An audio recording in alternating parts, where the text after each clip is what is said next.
Hi అండి, నేను మీ Srilekha. Welcome to our channel Srilekha creations. ఏంటక్క బాటిల్లో వాటర్ పోసావు, పక్కన పినాయిల్ పెట్టావు, ఏదైనా వంటలు రెసిపీస్ చేసి చూపించబోతున్నావా అని నన్ను తిట్టడానికి రెడీగా ఉన్నారా? అయితే అలాంటివి మానేసుకోండి.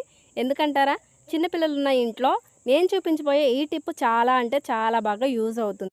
పిల్లలు పాలు తాగేటప్పుడు పాలు పడిపోవడం కానీ, ఏదైనా కెచప్ లేదా కర్రీస్ ఇలాంటివి కింద పడిపోయినప్పుడు ఫ్లోర్ మీద మనం ఈ విధంగా నేను ఇక్కడ చూపిస్తున్నాను కదండి, డైల్యూట్ చేసుకొని ముందుగా రెడీ చేసి పెట్టుకున్నాం అనుకోండి, అప్పటికప్పుడు కొంచెం స్ప్రే చేసుకొని మనము మాఫ్ అయితే చేసేసుకోవచ్చు. లేదంటే అప్పటికప్పుడు బకెట్ నిండా వాటర్ తీసుకొచ్చి మాఫ్ చేయాలంటే కొంచెం కష్టం. కాబట్టి సింపుల్గా ఇది బాగా యూజ్ చేసుకోవచ్చు అనమాట. వంటగదిలో కానివ్వండి, బెడ్రూమ్లో కానివ్వండి, ఎక్కడైనా యూజ్ చేసుకోవచ్చు.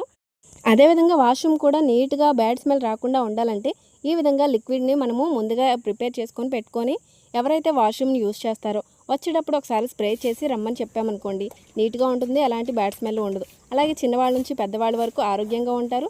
చక్కగా